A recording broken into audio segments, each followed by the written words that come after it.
Жаңа сіздерге пиццаның қамырын қалай үйленетінін, қалай ашытатынын көрсеттім. Міне бізде 2 жайым қамыр. Бұны жақсылап жұп-жұқа қылып жайып аламыз. Міне осылай жайып алғаннан кейін астына пергамент қағазын төсейміз.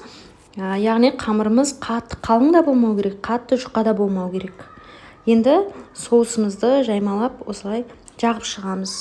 Біз қазір маргарита пиццасын дайындап жатырмыз. Бұны білесіздер, барлық кафе, ресторандағы болатын ең негізгі пицца бұл маргарита деген пицца болып табылады. Яғни бұған тек қана помидор, соус, сырмен ғана жасалынады.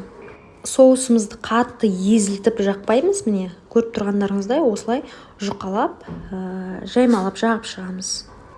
Негізі кез келген пиццаға оригинал рецепті бойынша моцарелла сырын пайдаланады. Осы ең жақсы моцарелла пиццаға, яғни пицца деген өзінде жазу бар.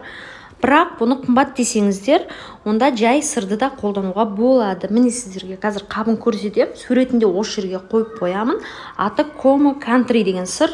Бұл өте жақсы плавить етеді, өте жақсы созылып тұрады. Күймет сапалы сырлардың бірі. Біз моцарелланың бағасы өте қымбат болғандықтан, жаңағы комо сыр мен моцарелланы екеуін араластырып жібердік. Енді қазір пиццамыздың үстіне осылай жаймалап салып шығатын боламыз. Негізі пиццаға неғұрлым сырды көбірек салсаңыздар, соғұрлым ол дәмді болып шығады. Егер де таза моцарелла сырын пайдаланатын болсаңыздар, онда тіптен керемет болады. Негізі оригинал рецепті бойынша жаңа тағы да айттым, пиццаға тек қана моцарелла сырын пайдаланады.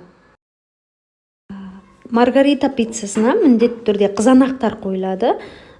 Негізі біз үйде осындай кішкентай черри деген қызанақ болғаннан кейін біз осыны салып жатырмыз. Бұл міндетті емес, жай кәдімгі қызанақты да бетіне салып істеулеріңізге болады.